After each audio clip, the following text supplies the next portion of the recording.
দেশ এবং দেশের বাইরে থেকে যারা আমাদের CNTV24 ইউটিউব চ্যানেল এবং ফেসবুক পেজ থেকে দেখছেন সবাইকে স্বাগতম।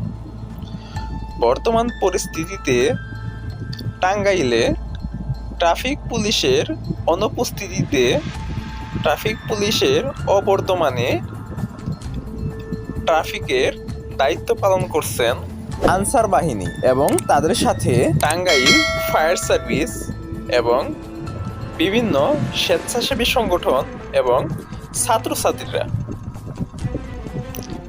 এ যেন টাঙ্গাইলের ট্রাফিক ব্যবস্থার এক ভিন্ন চিত্র।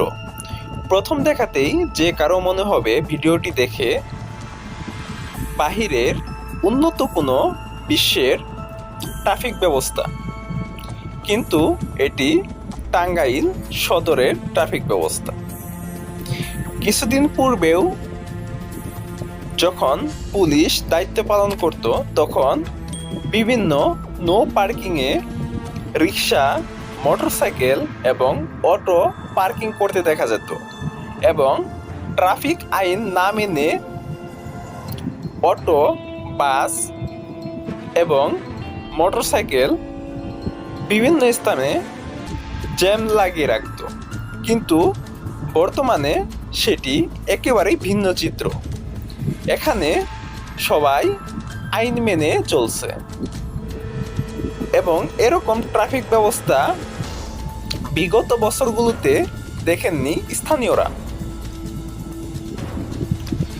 স্থানীয় জনগণরা জানান, বর্তমান ট্রাফিক ব্যবস্থায় ছাত্রছাত্রীর বিভিন্ন স্বেচ্ছাসেবী সংগঠন খুব সুন্দরভাবে ট্রাফিক নিয়ন্ত্রণ করতেছে।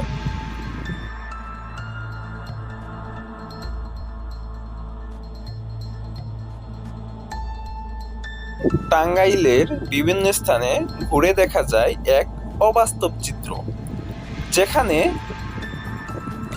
কিছুদিন পূর্বেও বিভিন্ন কোম্পানির পোস্টারে হযবরল অবস্থা ছিল, দেয়ালগুলো শ্যাওলা পড়েছিল।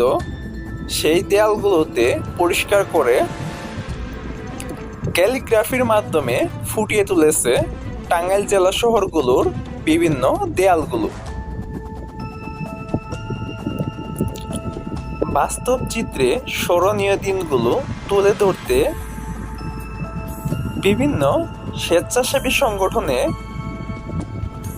ছাত্রছাত্রীরা অংশগ্রহণ করে ক্যালিগ্রাফির মাধ্যমে সেগুলো ফুটিয়ে তোলে। এই ছিল আমাদের আজকের প্রতিবেদন। রিয়ান খান, CNTV24 টাঙ্গাইল, সত্যের সন্ধানে প্রতিদিন।